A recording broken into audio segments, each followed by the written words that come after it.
네, 감정평가사가 되지 않은 평가사입니다. 33기 합격하신 이유곤 평가사님과 합격수기 촬영하고 있습니다. 평가사님께서는 생동차로 1년 2개월 만에 합격하신 이력을 가지신 분입니다. 평가사님, 이번 시간에는요, 수험생분들이 질문해 주신 것들 중에 이제 대표적인 질문들만 몇 개 좀 해보고 싶은데요. 자, 첫 번째 질문으로는요, GS 스터디를 꼭 해야 하는지, 이거에 대해서 어떻게 생각하시나요? 많은 분들이 고민하시는 부분이라고 생각을 하고, 그리고 비교적 뭐 해야 된다 쪽으로 좀 기운 것도 알고 있는데요. 저도 역시 꼭 해야 된다고 생각을 하고, 연기는 뭐 해야 되냐라는 것도 견해드립이 있는데, 저는 연기부터 빨리 할수록 좋다고 생각을 합니다. 왜냐면 그 GS를 안 하고 싶어 하시는 분들이 대부분 좀 암기가 안 돼 있어서 암기하고 난 답안 연습하고 싶다라는 이유가 가장 많은데요. 저는 암기와 답안 연습은 동시에 하거나 답안 연습을 먼저 해야 한다고 생각을 합니다. 그 이유가, 암기는 마지막에 할수록 좀 폭발적으로 해야 효율이 좋은 반면에, 답안 연습은 처음부터 좀 체계를 잡고 형식을 갖추고 분량을 답안 분량에 맞게 나만의 스타일을 구축해 나가는 절대적인 시간이 꾸준하게 필요하다고 생각해서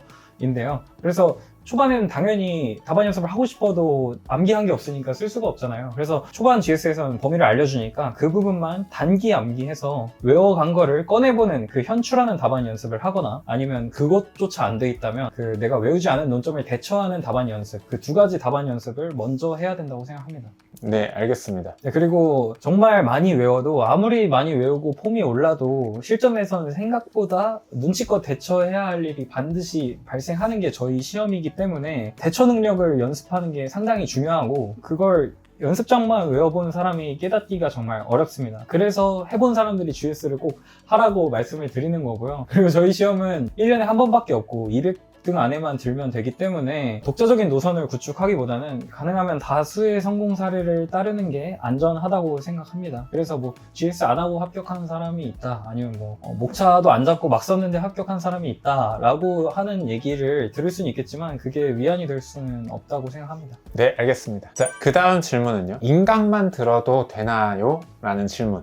어떻게 생각하시나요? 특히 지역 쪽에 계신 분들이 이런 고민이 가장 많은 걸로 알고 있는데요. 저는 오히려 인강이 훨씬 유리하다고 생각을 하고요. 전연차에 합격하기 위해서는 특히 인강이 훨씬 유리하다고 생각합니다. 일단 학원이 2년차 유예를 기준으로 진도를 나가기 때문에, 2년차 유예가 아닌 분들은 다 실강과 진도가 맞지 않기 때문이기도 하고, 그리고 당연한 얘기지만 배속, 퍼즐, 다시 듣기가 모두 불가능합니다. 그리고 실강에서 뭐 질문을 바로바로 하고 싶어서 실강을 가신다는 분들도 있는데, 제가 GS는 실강에서 3기 때 한번 가봐서 알지만 여건상 그렇게 실강이 질문하기 유리하다고 생각하지도 않아요. 뒤에 기다리는 분들이 많기도 하고, 항상 가는 분들은 정말 거기 항상 모여있기 때문에 거기 물어보러 갔다가 사실 제가 물어보려고 했던 게 그게 아닌데 뒤에 기다리는 사람이 많아가지고 그냥 후다닥 나왔던 기억이 있거든요. 그래서 인강에서 카페로 질문하는 게 오히려 제 질문 취지도 좀 명확해지고, 강사님들도 내가 어려워하는 부분이 무엇인지 좀 명확하게 캐치하신다는 느낌이 좀 받았어요. 그래서 실강에 남은 장점은 현장감인데, 나머지 단점들을 다 상쇄할 정도로 큰 장점은 아니었다고 생각합니다. 다만 GS는 앞에 말한 뭐 배속 다시 듣기들보다는 현장감이 좀 중요하다고 생각을 하기 때문에 그나마 GS가 좀 오프라인으로 할 필요성이 있다고 생각하고요. GS에 가서 남들이랑 같이 써야 정말 내가 오늘은 풀기 싫더라도, 그리고 1번부터 모르는 문제 나오면 정말 풀기 싫거든요. 그래도 좀 어떻게든 쥐어 짜내는 연습, 그리고 10초 남았을 때, 20초 남았을 때 0.5점 더 받으려고 부연 설명하는 그런 것도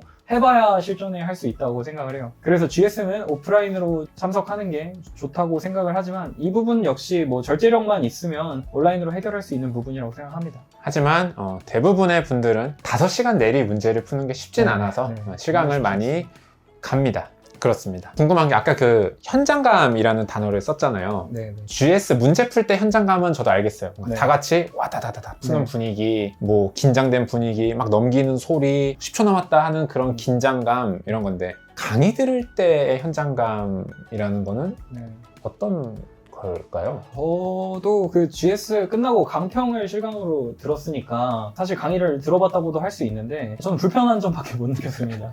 왜냐면 좀 멈춰놓고 필기를 하고 싶은데 계속 말하시니까, 그리고 이제 듣다가 중간에 잠깐 멍 때릴 수 있잖아요, 사람이. 3분에서 5번 정도. 그러면은 특히 초시들은 전혀 갈피를 못 잡을 수 있어요. 그게 처음 듣는 내용이면 더욱 그렇고요. 그러면 남은 30분은 완전히 날리는 거고 집에 가는 시간만 기다리고 있는 겁니다. 그래서 저는 꼭 인강으로 듣는 게 좋지 않나라고 생각을 하고, 신림에 계신 분들, 서울대 입구에 계신 분들도 많은 분들이 거기에 삶에도 불구하고 인강으로 듣는 걸로 알고 있습니다. 그래서 너무 걱정하지 않으셔도 좋을 것 같습니다. 알겠습니다. 보면은 문제만 풀고 네네. 강평 집에 강평도 가서 안 되는 분들이 많아요. 강평 집에 가서 듣는 분들도 많더라고요. 자, 그 다음으로 이제 많이 궁금해하시는 게 서브를 만들어야 되냐? 요거는 과목별로 좀 나눠서 답변이 돼야 될까요? 네네. 일단 세 과목 공통으로 말씀을 드리자면 저는 서브는 꼭 만드는 게 좋다고 생각을 합니다. 물론 세 과목에 만드는 목적은 좀 다르지만 굳이 서브를 본인이 백지에다가 만들지 않더라도 모든 내용을 정리하는 단 한 권의 책은 어떤 뭐 강사의 서브든 해서 만들어 나가야 된다고 생각을 하고요. 그 이유는 저희 시험이 논술형이기도 하고 다른 객관식 시험들과 다르게 굉장히 그레이존이 많습니다.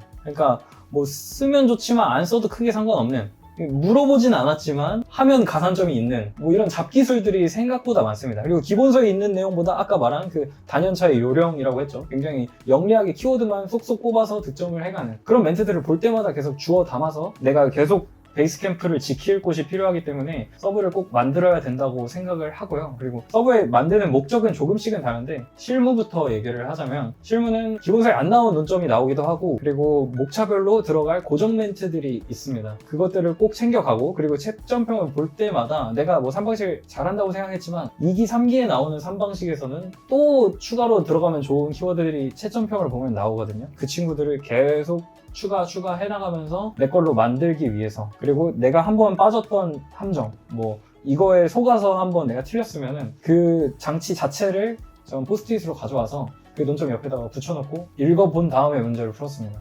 그 함정은 뭐 그렇게 규칙적으로 매번 나오지 않거든요. 정말 내가 시험 끝날 때까지 2번 볼 수도 있고 3번 볼 수도 있는 거기 때문에 한번 틀렸을 때마다 계속 정리해 놓기 위해서 실무는 서브를 만드는 게 좋다고 생각을 합니다. 그래서 한마디로 정리했을 때 논점별 목차 외우고 고정 멘트 챙기고 내가 틀렸던 그 함정들을 다시 챙기기 위해서 그 친구들을 박제해 놓는 거죠. 너 이거 틀렸었어. 이거 주의해서 풀어.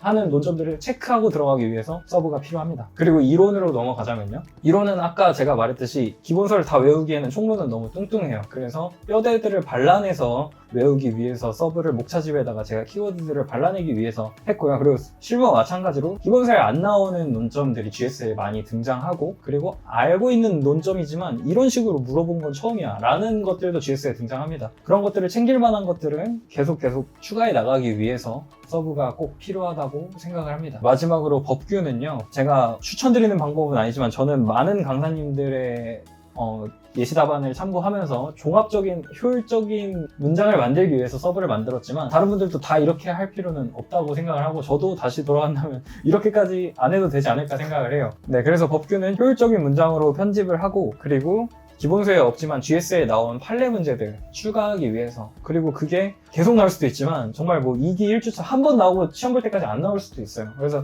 그 친구들을 끝까지 가져가기 위해서, 이런 게 있었다라는 걸 알기 위해서 베이스 캠프를 만드는 과정이라고 생각하시면 좋을 것 같습니다. 그래서 저는 결론적으로 시리법 다 서브 만드는 게 좋다고 생각합니다. 네, 알겠습니다. 자, 그리고 마지막으로 결국은 이제 뭐 시험이라는 게 어떤 범위가 효율성에 미치는 뭐 부분이 있는데, 그런 지엽적인 논점들 요거를 이제 어느 정도 가져가야 되냐, 뭐 항상 단골 질문이잖아요. 네네. 물론 이제 앞에서 시리법 하시면서 답변이 사실 어느 정도 됐지만 다시 한번 정리해서 해주신다면요. 제가 경험한 시험 중에서 감정평가사 시험이 제일 범위가 모호했습니다. 그리고 한 번도 시험에 나오지 않은 논점들이 제일 많은 시험이었어요. 제가 이례적으로 수능 볼 때든 뭐 아니면 다른 시험을 경험할 때든 그렇게 하진 않았는데, 출제 가능성을 기준하는 게 아니에요. 왜냐면 출제가 안 된 게 너무 많고 누가 잘 찍는지 알 수가 없어요. 1년에 4개밖에 안 나오기 때문에. 그리고 구리타 비중이 다른 시험보다 굉장히 많습니다. 그래서 뭐가 나올까가 아니라 남들이 이걸 챙겼냐가 중요한 거예요. 그리고 수험판이 다른 데보다 조금 적기 때문에 충분히 그걸 셀 수 있습니다. 학원 수도, 학생 수도 충분히 계산 가능한 범위에 있기 때문에 저는 구리타 논점을 버려야 되냐 챙겨야 되냐에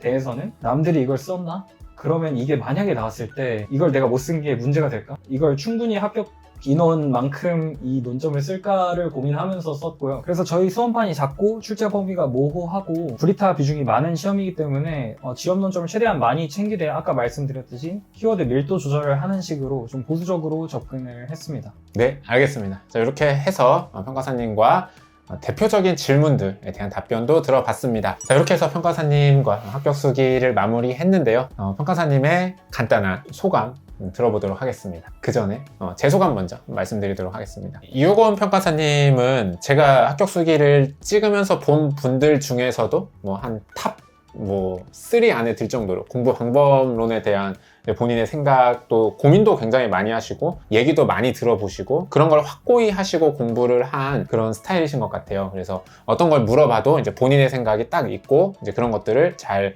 체계적으로 설명하는 능력도 있으셔가지고 수험 얘기를 듣는데 저도 인사이트를 많이 느끼고 또 재밌었던 시간이었습니다. 평가사님은 어떠셨나요? 네, 저도 처음 이 시험에 진입할 때 이 수기를 보면서 진입했기 때문에 지금 이 자리에 있는 게 굉장히 뜻깊다고 생각을 하고 다음 시험을 보시는 분들한테도 많은 도움이 됐으면 좋겠습니다. 그리고 저희 시험이 정말 열심히 하는 것도 중요하지만 시행착오를 하기 쉽기 때문에 방법론에 대한 고민도 많이 해야 된다고 생각을 해요. 저도 그때마다 합격자분들한테 조언을 많이 구했고 특히 한 분한테 감사 인사를 드리고 싶은데 여기 랜드잇 합격 수기에도 있습니다. A 평가사님한테 제가 아까 소개해드렸던 이론 공부 방법, 이론은 통째로 외우는 게 아니다 라든지 아니면 수험 전반에 대한 계획도 피드백 받고 많이 했기 때문에 정말 많은 영감을 받아서 감사하다는 인사를 꼭 드리고 싶었고요. 제 수기도 다음 시험을 보시는 분들한테 많은 도움이 됐으면 좋겠습니다. 감사합니다.